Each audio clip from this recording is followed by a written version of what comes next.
for his answer. Taoiseach, the last day here that we discussed Northern Ireland questions, I referred to your attendance and participation at the British-Irish Parliamentary Assembly plenary meeting in Wicklow. And one of the issues that I raised, and I said it was a message also from British members, was that they wanted more senior members of the British government participating in the British-Irish Intergovernmental Conference and also in the British-Irish Council.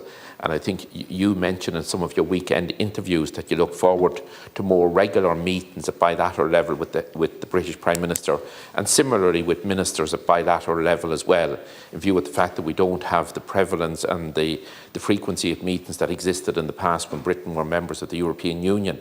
I think, Minister, that as I instanced earlier, was a message from members of both the Conservative Party and the British Labour Party at the British-Irish Parliamentary Assembly over the years. So we sincerely hope that there will be that opportunity with the new government, and indeed some of our members of the British-Irish Parliamentary Assembly have been appointed to government in Britain, and I wish them well.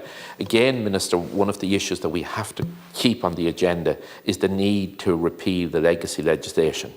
In implementing the Good Friday Agreement, in implementing the potential of the Good Friday Agreement, we have to have legacy issues dealt with.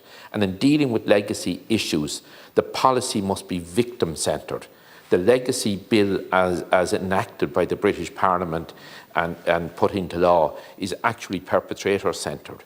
We're given amnesty to murderers from the British State Forces and murderers from the paramilitary organisations. And again, Taoiseach, we need progress in investigation into Dublin Monaghan bombings, the Belturbet bombing, and also many other atrocities were carried out. And again, we have never got the truth established in relation to who carried out those heinous crimes. Thank you, Murphy, but let me double check that, but not that I'm aware of.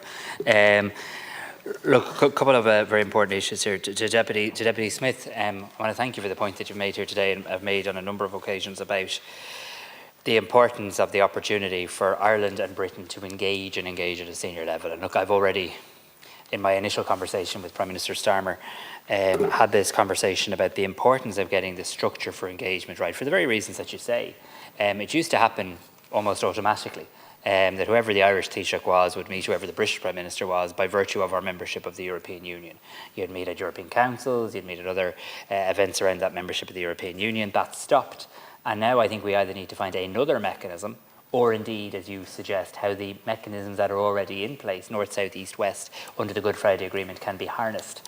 Whether that's the British-Irish Council, with senior attendance, whether it's the point you make about senior individuals in the British government attending the British-Irish Parliamentary Association. It's not for me to be prescriptive, but I certainly believe that if Prime Minister Starmer and myself can come to an understanding as to how that structured engagement looks like, I genuinely believe so much good will flow from that. Because we all know, and we're all in politics, we all know that challenge emerges from a lack of dialogue, and issues can become much more entrenched if there aren't formats to talk person to person, counterpart to counterpart. And I really appreciate the fact that Prime Minister Starmer phoned me on his first day in office, that has invited me to Downing Street next week, and I take that as a really good signal of his commitment to that moment of reset in Anglo-Irish relations that I believe we need. On the issue of legacy, and a number of people have mentioned legacy, I mean, the Irish government's position is clear. I think it's a position shared across this House.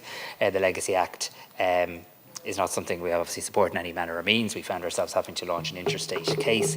Not much that unites all political parties in Northern Ireland. This has.